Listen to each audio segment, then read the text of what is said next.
Welcome to our channel Around the World with Dua Mumtaz. Today we are going to tell you the Battle of Columbus history took place at Phenix City, Alabama State, United States of America. If you like our informative video, please click the like button and share with your friends, and don't forget to subscribe our channel and hit the bell icon so you will receive timely notification whenever we uploaded new videos. Let's get started. The Battle of Columbus, also called the Battle of Girard, was the last major land battle of the war between the states, or Civil War. Took place in Phenix City, Alabama, and Columbus, Georgia, on April 16, 1865. Although there was an encounter later at Palmitto Ranch, Texas, and fighting even later in Alabama, the attack on Columbus, Georgia, was the last large-scale battle of the war. It is studied by military officers to this day as a classic example of the confusion caused by nighttime fighting. By April of 1865, Columbus was the last surviving industrial city in the South. A major center for military manufacturing, it was also the home of significant naval construction facilities where the new ironclad C.S.S. Jackson was nearing completion. The Confederate military had ringed the city with trenches, breastworks and earthen forts in anticipation of the inevitable attack they knew the Union Army would launch to take it. Although Columbus is located in Georgia, most of these fortifications were constructed along a semicircular ridge on the Alabama side of the Chattahoochee River. The area was then known as Girard, but is now part of Phenix City. This placement of defenses allowed the Confederates to defend the bridges over the river and prevent an enemy force from using the high ground to place guns and bombard the city. Unfortunately for the Southern forces, however, the Girard line was much too long to be defended by the number of men on hand. More than 1 week after the surrender of Robert E. Lee's Army of Northern Virginia, Confederate Major General Howell Cobb was commanding in Columbus when he learned that a Union Army under Major General James H. Wilson had taken Montgomery, Alabama, and was advancing east on Columbus. Cobb's total force consisted of around 3,500 men of varying degrees of experience. Some were seasoned regular soldiers, but many others were laborers from the naval works and military factors. Local militia troops were also present. Realizing that the moment of crisis was at hand, he ordered them into the Girard fortifications and prepared for the coming attack.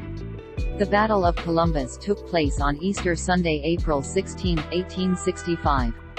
At around 2 p.m., the Union Brigade of General Andrew Alexander, Upton's division, passed through a lightly manned section of the Confederate defenses and tried to capture the Lower, or Dillingham Street Bridge leading into downtown Columbus. He was driven back in a sharp encounter. While the Federals waited for more troops to come up at Columbus, a second part of Wilson's army attacked and captured Fort Tyler in a bloody battle upstream in West Point, opening a way across the Chattahoochee. With the bridge at West Point taken, this second column crossed the river and moved for LaGrange.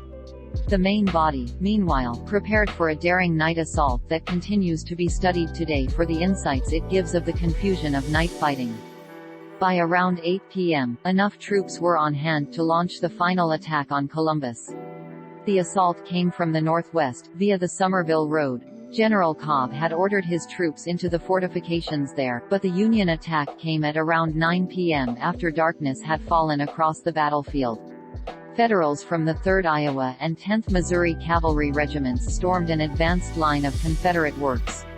Thinking they had captured the main line, Union officers ordered 2 companies of Missourians to take the Upper, or 14th Street Bridge leading into Columbus.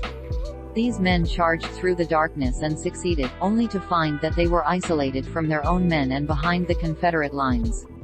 The Confederate main line now opened on the Federals holding the advanced line with artillery and musketry, illuminating the night with the flashes of gunfire and explosions of shells. The Federals charged again, cutting through the main line, and pushing on to the bridge. The Confederates had positioned 2 cannon on the east bank to fire across the bridge, but the Federals were so mixed in with retreating Confederates that the men in charge of the cannon declined to fire. The Union troops stormed across, and by 10 p.m., Columbus had fallen and the last major battle of the Civil War was over. The battlefield can be explored today at a number of sites around Columbus, Georgia, and Phenix City, Alabama. The ideal place to start is the National Civil War Naval Museum, which preserves the remains of the C.S.S. Jackson and the C.S.S. Chattahoochee. The Mott House and 14th Street Bridge along the Riverwalk were the scenes of fighting, as was the courthouse in Phenix City and nearby Somerville Road. Some of the dead from the battle are buried at Linwood Cemetery in Columbus. Thanks for watching. I hope you enjoyed this video. We will see on our next video and will explore new places of Alabama, United States of America.